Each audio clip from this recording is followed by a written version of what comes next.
आपण पाहतात RZ24 Marathi news. आपली माती आपली माणसे. संघामध्ये बिपट संगोपन केंद्र व्हावं यासाठी अध्यक्ष महोदय मी पाठपुरावा केला होता. तत्कालीन केंद्रीय मंत्री वन मंत्री भूपेंद्र यादव साहेबांना 2022ला मी भेटलो होतो. त्यांनी सुद्धा सेंट्रल झू अथॉरिटीला प्रस्ताव पाठवला होता. राज्य सरकारकडनं सुद्धा त्या बाबतीत पाठपुरावा केला गेला होता. पण अध्यक्ष महोदय सरकार बदलल्यानंतर त्या बाबतीत कुठलाही पाठपुरावा झाला नाही. मंत्री महोदयांना या ठिकाणी मी विनंती करतो की बिबट्याचा विषय अतिशय महत्त्वाचा झालेला आहे आणि त्यामुळे कर्जत जामखेडच्या वतीने आम्ही जो पाठपुरावा केला होता बिपट संगोपन केंद्र हे लवकरात लवकर त्या ठिकाणी त्याला अध्यक्ष महोदय मंजुरी मिळावी. अध्यक्ष महोदय वनरक्षक ते वनपाल विभागीय भरती ही रखडली आहे. वन विभागात 2408 पदं ही रिक्त आहेत. त्यामुळे ही लवकरात लवकर भरण्यात यावी अशी सरकारला तिथं विनंती करतो. महसूल विभागाच्या अंतर्गत अध्यक्ष महोदय माझ्या मतदारसंघामध्ये अनेक तलाठी कार्यालय हे आम्ही मंजूर केले होते. त्यातलं कामसुद्धा सुरू झालेलं आहे. पण आता निधी अभावी ते काम रखडलेलं आहे. त्यामुळे त्याला निधी हे लवकरात लवकर अध्यक्ष महोदय देण्यात यावं अशी विनंती करतो. अध्यक्ष महोदय कर्जत तालुक्यामध्ये प्रशासकीय कार्यालय आम्ही मंजूर केलं, ते पूर्णसुद्धा झालं. पण फक्त फर्निचर नसल्यामुळे अध्यक्ष महोदय तिथं ते वापरता येत नाही. त्या प्रशासकीय कार्यालयामध्ये प्रांत अधिकारी तहसील कार्यालय त्याच्याचबरोबर इतरही सर्व विभाग कृषीपासून कार्यालयामध्ये प्रांत अधिकारी तहसील कार्यालय त्याच्याचबरोबर इतरही सर्व विभाग कृषीपासून सगळे विभाग एकत्र असल्यामुळे लोकांना तिथं आल्यानंतर एकाच ऑफिसमध्ये सगळ्या अधिकाऱ्यांना भेटता येतं. त्यामुळे त्याचा फायदा होता. फर्निचरसाठी निधी देणं महत्त्वाचं आहे आणि जामखेड तालुक्यासाठी सुद्धा एक प्रशासकीय कार्यालय मंजूर झालं तर त्याचा फायदा जामखेड तालुक्यातल्या लोकांना नक्कीच होऊ शकतो. कृषी पशुसंवर्धन मागणी D1 D3 D5 D6 भाग क्रमांक 56 पान क्रमांक 35. अध्यक्ष महोदय पुरवणी मागण्यांचा अभ्यास केल्यानंतर असं कुठंतरी जाणवतं आहे की कृषी विभागासाठी फक्त 616 कोटी रुपये अध्यक्ष महोदय देण्यात आले. त्यातील 222 कोटी हे गोशाळेसाठी अनुदान आहे. अध्यक्ष महोदय 400 कोटीमध्ये काय होणार आहे? आम्हाला जे कळतं आहे की कृषी मंत्र्यांनी मुख्यमंत्र्यांना आणि दोन्ही उपमुख्यमंत्र्यांना विनंती केली की ते 6000 कोटी रुपये देण्यात यावे. पण फक्त 400 कोटी हे जे दिले गेले त्यात काही अध्यक्ष महोदय होणार नाही. 2017च्या फडणवीस साहेबांच्या काळातील कर्जमाफीला 6.5 लाख शेतकरी अजून त्या कर्जमाफीतून वंचित आहेत. अध्यक्ष महोदय याच्यासाठी 5900 कोटी रुपये आवश्यक आहे. काही लोक कोर्टात गेले, कोर्टातून त्यांनी निकाल आणला, त्यांना ते पैसे मिळाले. मग हे राहिलेले 6 लाख लोकांना सुद्धा कोर्टात जायचं असेल तर सरकारने त्या बाबतीत सांगावं. अध्यक्ष महोदय 17पासून ही जी काही कर्जमाफी रखडली आहे लवकरात लवकर याच्यासाठी निधी देऊन याला शेतकऱ्याला मदत मिळावी अशी विनंती करतो. या बाबतीत आम्ही पाठपुरावा केला होता. याच्या आधी अधिवेशनामध्ये सुद्धा या बाबतीतली चर्चा झाली होती. आम्हाला आश्वासन मिळालं होतं पण दुर्दैवाने याला निधी दिला गेला नाही. लवकरात लवकर निधी आणि तो सुद्धा याच अधिवेशनामध्ये देण्यात यावा. अध्यक्ष महोदय आम्ही अनेक वेळा हे जे पीक विमाबद्दल जे 4 ट्रिगर काढण्यात आले त्याच्याबद्दल मुद्दे मांडले, विषय मांडला. कसं शेतकऱ्याचं किती मोठं नुकसान झालं आहे हे आम्ही अनेक वेळा अध्यक्ष महोदय सांगितलं. 20,000 कोटी रुपयाचं तरी शेतकऱ्याचं या बाबतीतलं नुकसान झालं आहे. आम्हाला उत्तर देत असताना मुख्यमंत्री साहेबांनी सुद्धा आम्हाला सांगितलं, कृषी मंत्र्यांनी सुद्धा सांगितलं 5,000 कोटी रुपये हे वर्षाला आम्ही बाजूला ठेवू आणि 5 वर्षासाठी 25,000 रुपयेची एक कृषी समृद्धी योजना अध्यक्ष महोदय आम्ही आणू.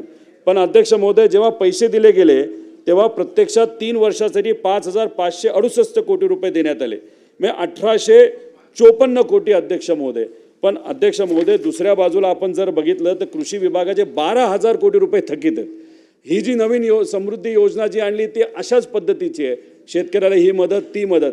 पण जर 12,000 कोटी रुपये आधीच्याच योजनेचे जर थकीत असतील ज्याच्यामध्ये बऱ्याच काही अवजारे असतील, वेगळ्या ज्या काही यांत्रिकीकरण असेल, याला जे पैसे दिले जातात ते अजूनपर्यंत शेतकऱ्याचे प्रलंबित असतील आणि ही नवीन योजना ज्याच्या 5 वर्षात तुम्ही 25,000 देत होता पण प्रत्यक्षात तुम्ही फक्त तिथं 5,568 3 वर्षासाठी म्हणजे 1,800 कोटी जर देत असताल तर ही शेतकऱ्याची अध्यक्ष महोदय फसवणूक आहे असं आपल्याला म्हणावं लागेल.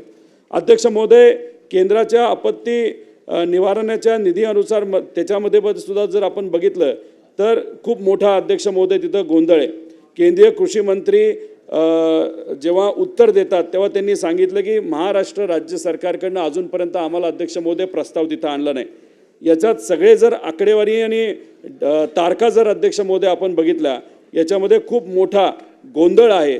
पण याच्यामध्ये आमची फक्त मागणी एकच आहे की गोंधळाच्या बाबतीत आम्ही काय बोलणार नाही. ठीक आहे, अधिकाऱ्यांकडनं चुका झाल्या असतील, पण केंद्राकडनं आपल्या राज्यातल्या शेतकऱ्यांना मदत म्हणून कधी पैसे येतील आणि ते किती रुपयाची मदत ही केली गेली जाईल हे उत्तरामध्ये फायनान्स मिनिस्टर साहेबांनी सांगावं अशी अध्यक्ष महोदय त्या ठिकाणी आम्ही विनंती करतो.